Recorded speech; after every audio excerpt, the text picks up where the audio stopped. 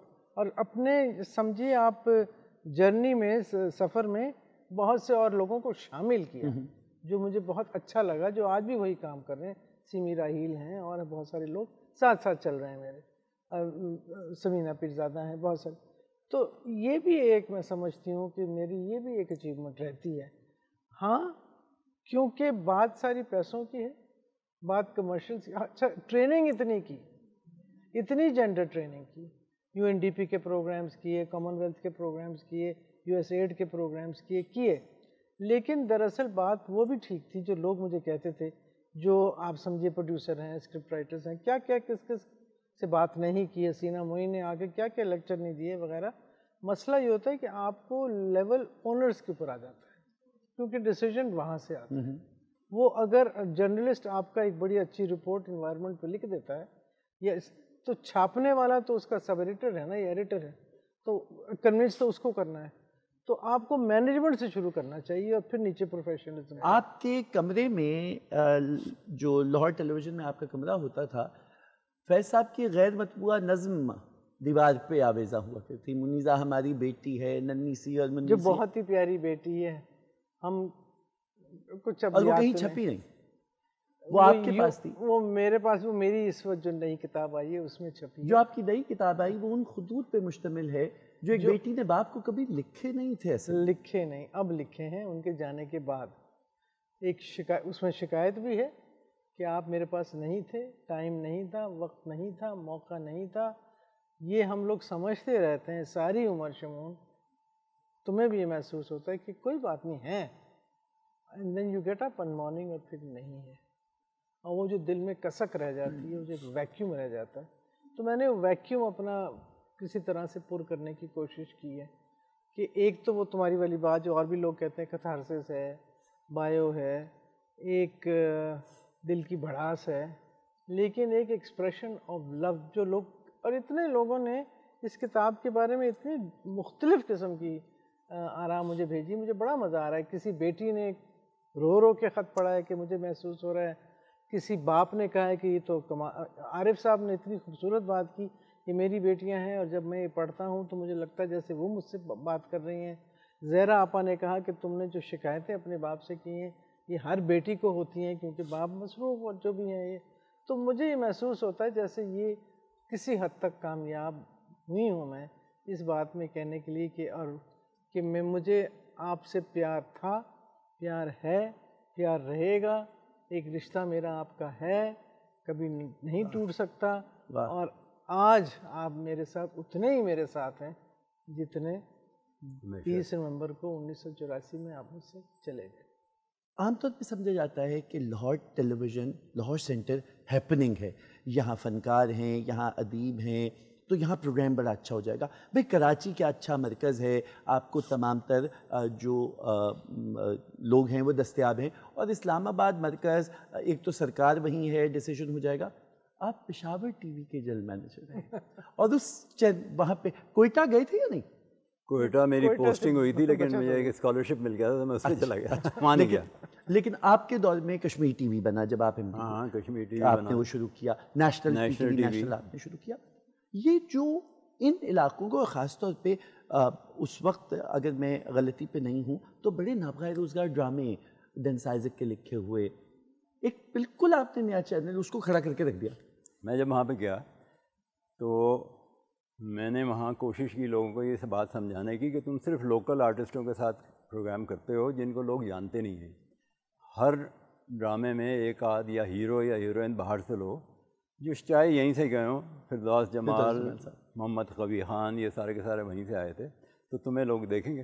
اور پھر ان کو اخبار سے کہانیاں، آج کی خبر لے کے اس پہ ڈرامہ لکھو، پرانی چیزوں کو لینے کے بجائے اسی کرنٹ چیز کے اوپر لکھو. انہوں نے کرنا شروع کیا اور اس میں پھر وہ لوگوں نے ایسا کیا کہ مقابلے میں پشاور ٹی وی کا ایک آدھ ڈرامہ جو ہے وہ نمبر 1 پہ بھی آ گیا ان کی محنت سے. اور جیسے تم نے کہا ہاں ڈینس آئزک کے بہت اچھے ڈرامے تھے. جی کروبی اسی زمانے میں ہوا جس زمانے میں میں وہاں تھا. تو وہ کام کرنے کی جگہ ہے، اور جب آپ ایسی جگہ چلے جائیں جہاں کے لوگوں کو یہ خیال ہو کہ ہمیں اہمیت نہیں مل رہی، ان کو آپ اہمیت دیں اور دلوائیں، زیادہ محنت سے کام کرتے ہیں۔ اچھا پھر دوسری طرف آ جائیے، ایک بالکل ہی شفٹ ہے، اسپورٹس کی بات ہو گئی، آپ کے میوزک کی بات ہو گئی، آپ کرنٹ افیئرز میں آئے، فرحاد زیدی صاحب کے ساتھ آپ کا کام ہے، بڑے نوٹڈ صحافیوں کو آپ اسکرین پہ لے کے آؤ، یہ بڑا ڈیلیگیٹ سرکار فوراً ناراض بھی ہوتی ہے کرنٹ افیئرز پہ اور نگاہ بھی ہوتی ہے، خبرنامہ ایک بڑا مسئلہ تھا، وہ بھی آپ، یہ تو بالکل مختلف فیلڈ تھا آپ کا، تو پالیٹکس سے تعلق نہیں تھا۔ بالکل نہیں تھا، میری اصل میں جب پروموشن ہوئی جنرل مینیجر کے طور پہ تو اسلام آباد ٹی وی میں میری پوسٹنگ ہو گئی، تو میں کوئی زیادہ خوش نہیں تھا، میں چاہتا تھا لاہور میں یا کراچی میں جا کے کریٹو کام کرنے کا موقع ہوگا، وہ ملتا تو بہتر ہوتا، لیکن یہ کہ وہ ظاہر ہے وہاں پہ مختلف لوگ پہلے سے تھے تو میری پوسٹنگ ہو گئی۔ تو میرے ایک استاد تھے، انہوں نے مجھے یہ بات سمجھائی کہ دیکھو اگر یہاں بیٹھ کے تم صرف ڈرامہ کرنے کی کوشش کرو گے یا میوزک کرنے کی کوشش کرو گے تو تنگ رہو گے، کیونکہ تم نے میوزک کا سیٹ لگایا ہوگا، ڈرامے کا سیٹ لگا ہوگا، پتہ چلا وزیر اعظم تقریر کرنے آ گئے، وہ سیٹ اکھاڑو ریکارڈنگ کرو۔ تو یہاں بیٹھ کے پولیٹیکل پروگرامنگ دیکھو اور تاریخ بنتے ہوئے دیکھو، ساری تاریخ یہیں سے بنتی ہے، ہر وزیر اعظم، صدر، ساری چیزیں وہاں سے ہوتی ہیں۔ تو مجھے اس میں نے ہسٹری میں ہی پڑھائی کی رکھی تھی، ایم اے میرا ہسٹری میں تھا، تو مجھے اس میں دلچسپی تھی، تو اس لیے میں نے اس میں دلچسپی لینی شروع کر دی اور آہستہ آہستہ انجوائے کرنا شروع کر دیا اس کام کو۔ میزو آپ نے کبھی اپنے ذاتی تعلقات کو اپنے پروفیشنلزم کے آڑے نہیں آنے دیا، بھلے بڑی مار کھائی اس پہ۔ توثیق حیدر یا شمون ہاشمی سے یا عدیل ہاشمی سے ذاتی لگاؤ ہو، اگر وہ پروگرام میں پورا نہیں اترتا تو وہ نہیں آئے گا۔ یہ بڑے دلگردے کی بات ہے، یہ ڈیفائنس، ہر دفعہ وقت کی رو کے خلاف چلنا اور اتنے زیادہ لوگوں سے ٹکر لے لینا، مشکل تھا۔ دوبارہ موقع ملے تو کیا یہی کریں گی یا کمپلیسنسی لے کے ایم ڈی بنیں گی؟ یہ بھی آفر ہو چکی ہے، ایک دفعہ نہیں کئی دفعہ ہو چکی ہے، اور ہر دفعہ جواب یہی تھا مجھ سے نہیں ہوگا، جنہوں نے کیا انہوں نے کر لیا اور انہیں کو کرنے دو۔ شمول کچھ اور سیکھا ہی نہیں نا، ڈیفائنس سیکھیے۔ ڈیفائنس نہیں کہنا چاہیے، کھڑا ہونا سیکھا ہے اصولوں پہ، اس کے اوپر بیٹھ کے بات کر۔ ہمارے گھر میں ایک سینگ ہے، واٹ وڈ فیض ڈو، کوئی بھی بات ہوتی ہے نا، کئی دفعہ ایسا ہوا ہے، میں اب اور اس کا ذکر نہیں کر سکتی، کہیں ہمیں بلایا گیا ساری فیملی کو، جرگا بیٹھا، واٹ وڈ فیض ڈو، تو بدقسمتی سے سب نے کہا he would go, so he would go دین وی آل گو۔ تو یہ ایک امیج ایسا ہے ہمارے پاس، ایک آئیکن ایسا ہے، ایک آپ سمجھے ہیرو ایسا ہے کہ آپ اس کو فالو کرتے ہیں۔ خواتین و حضرات، آپ کو اس پروگرام میں ہلکی سی جھلک نظر آئی ہوگی، ابھی بھی بہت سی انکہی کہانیاں ہیں، لیکن شاید کچھ یہ اندازہ تو آپ کو ہو گیا ہو کہ ادارہ اگر بڑا بنتا ہے تو اس کی ایک ایک اینٹ کے نیچے کس کس کے ارمان، کس کس کی محنت، کس کس کی شبانہ روز خدمات جو ہیں وہ دبی ہوئی ہوتی ہیں۔ یہ بہت بڑی عمارت اور یہ قومی ورثہ جس کا نام پاکستان ٹیلی ویژن ہے، اس کو بہت سے لوگوں نے خون جگر دیا ہے اور بہت محبت سے دیا ہے۔ یہ سلسلہ چلتا رہے ہر ایک ادارے میں تو ادارے کامیاب ہوتے ہیں۔ قوموں کی زندگی میں نشیب و فراز آتے ہیں، لیکن کمال تو یہ ہے کہ وہ ڈیووشن، وہ ڈیڈیکیشن، وہ اپنے مقصد سے محبت، ممکن تھا اختر وقار عظیم آج کسی ایک شعبے میں بہت بڑا نام ہوتے، لیکن پھر آج پاکستان ٹیلی ویژن کی کہانی وہ نہ ہوتی جو ہم بھی وہیں موجود تھے یا میرے چند ہم اثر میں دیکھتے ہیں۔ ہو سکتا ہے منیزہ ہاشمی، فیض احمد فیض کی صاحبزادی اس مقام کو استعمال کرتے ہوئے کہیں سے کہیں ہوتی، تو پھر آج پاکستان میں عورت کی کہانی وہ نہ ہوتی جو آج ہے۔ سخن ور ہونا اپنا کمال ہے، سخن شناس ہونا کتنی بڑی بات ہے، آج کے پروگرام سے آپ کو اندازہ ہوا ہوگا۔ بہت نوازش، بہت شکریہ، یہ سلسلہ چلتا رہے، اللہ تعالیٰ آپ کو عمر خضری دے اور منیر آپ ایسے ہی ہمیں ڈانٹتی رہیں، کیونکہ یہ جو ڈانٹ ہے اس کے اندر استاد بھی ہے، اس میں ماں بھی ہے۔ اب مجھے بتلاؤ کہ تم اس پروگرام کو جابر کیسے ختم کرو گے اور کتنی خوبصورت آواز سے ختم کرو گے؟ مجھے موقع ملا تھا دمس کے اندر ریمیک کرنے کا، please, I will go with that. ماشاء اللہ۔ Thank you.